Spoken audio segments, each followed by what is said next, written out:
Ils ont les clés depuis le 1er mars. À l'intérieur, le lieu est toujours dans son jus, rien n'a changé. La flore en papier doré repère des artistes, écrivains, poètes, des surréalistes. Magritte y avait ses habitudes. Une atmosphère intacte que les nouveaux gérants veulent faire redécouvrir aux Bruxellois.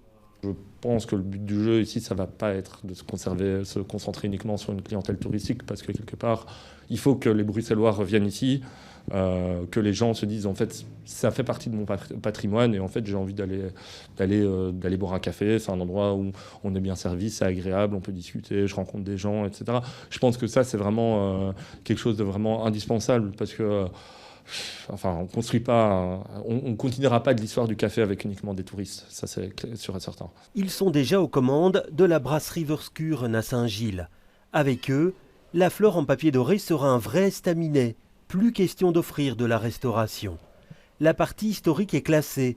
Rien ne changera donc dans les 3 pièces en enfilade, tapissées d'œuvres et d'objets en tout genre. Il faudra par contre donner une âme à la partie plus contemporaine. Le CPS de la ville propriétaire impose aussi que l'endroit garde une vocation culturelle.